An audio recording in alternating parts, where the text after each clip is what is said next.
Hey everybody, my name is Nicol Zanzarella, and I am here to talk to you about Kate Clayborn's Love Lettering. What a delightful story. This book has so many layers of journey, starting with my own, feeling like I needed to really give over myself to Meg in the booth. When they first asked me to talk about this book, that was the first thing I could think of. This was not just being a storyteller in the booth telling a story. This was really needing to clear out and make way for Meg.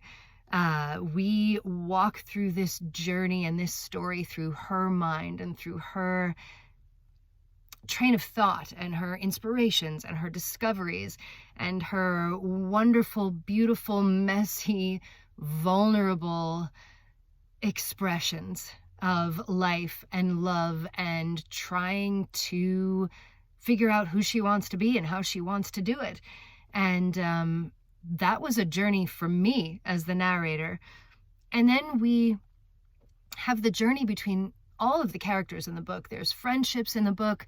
There is the relationship in the book. And what I love about it is that this is not just a story that takes place on the surface. All of these characters have to dig pretty deep down into themselves and kind of uncheck the boxes that everyone else has wanted to put them in and that they've mistakenly put themselves in all this time until we're at this moment of the story that everybody's going to learn something a little bit different and a little bit deeper about themselves and a little bit more about how they can connect with one another and if they can connect with one another, if we want to talk about our main characters in the story.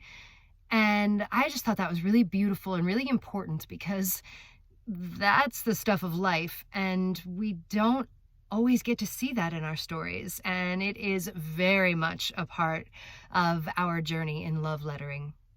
And the way that Meg finds her inspiration or drums up inspiration for herself throughout this story kind of blew my mind, and as a creative person really made me want to look at things differently. It was very inspiring to me, just as the reader and the narrator, to watch Meg create her inspiration along the way, find her inspiration.